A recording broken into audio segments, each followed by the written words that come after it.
For those coming to mindfulness for the first time, there is often a sense of uncertainty.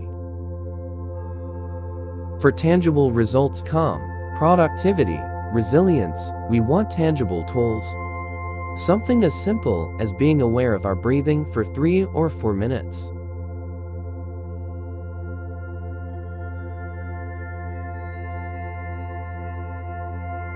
Doesn't seemingly hold much promise. Beginner or not, I believe it's important to continuously challenge this assumption. We can't fully bring something into our lives without trusting its efficacy. So how do we build this trust? I think we need to create an environment that encourages the practice.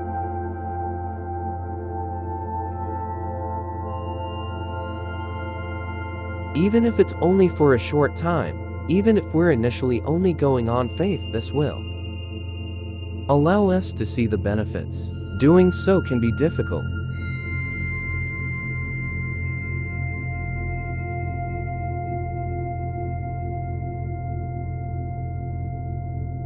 Especially at work, where we often don't control our space. Achieving mindfulness at work. In this post, I want to suggest that beneficially changing our surroundings is simple. I believe that computers can be potent tools for prompting us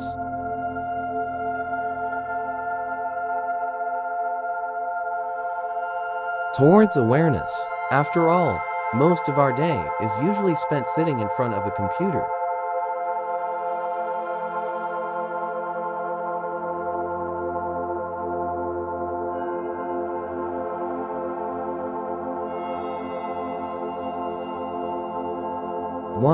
One thing at a time. Multitasking is one of our most nonsensical habits. I say nonsensical because it's rooted in a misplaced idea that we'll get more done. Research suggests that attempting to focus on several tasks at once can increase the time taken to complete them by 50%. How many tabs have you got open in your browser? How many could you close? As I'm writing this, I've got 9. I've just closed 6 without any detriment whatsoever. The internet provides us with an unusual opportunity to spread our attention across multiple activities.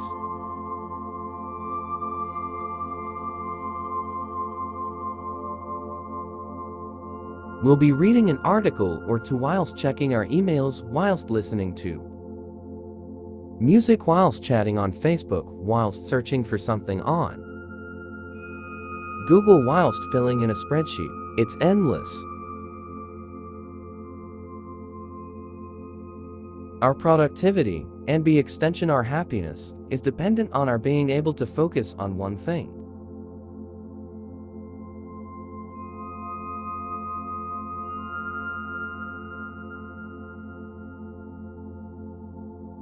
When stressed out over a dozen different tasks, we can be with what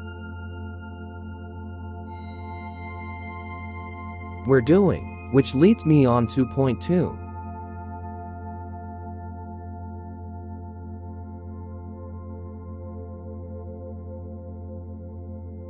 When stressed out over a dozen different tasks, we can be with what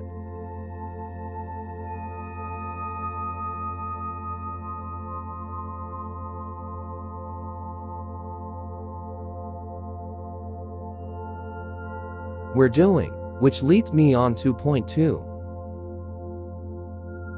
2. Mindful reminders. I'm a big advocate of micro-meditations. The idea is that we drop little moments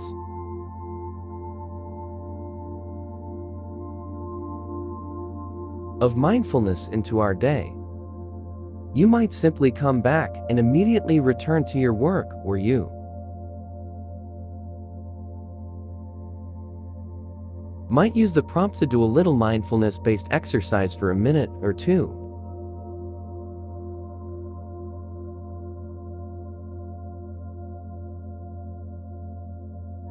One way of doing this is to associate certain mundane tasks with mindfulness. With time, the response of returning to awareness whenever we do them will become habitual.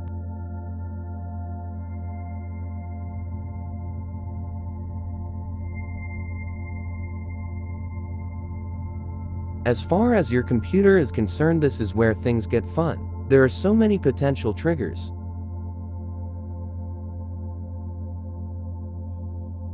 1. Practice stealth meditations.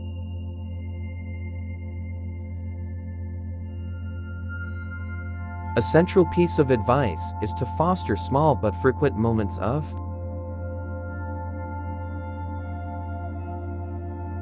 awareness throughout the day, referred to as stealth meditations. Amongst my favorites were labeling, a technique in which you name your painful emotions. Research has been done into this practice in sending mindful email, which simply involves using the writing and sending of an email as a mindfulness trigger.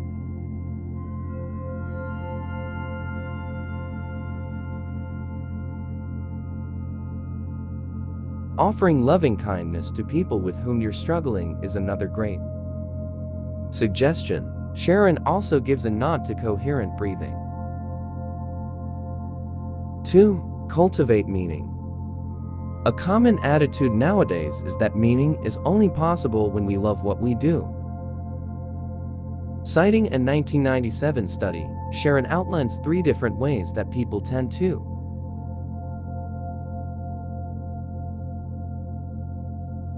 view their work: as a job, as a career, or as a calling. In each case, she argues, a true sense of purpose is possible. Do we work for the love of the activity, as a means to support ourselves and our family, or simply to have a life outside of the office? Any motivation is valid.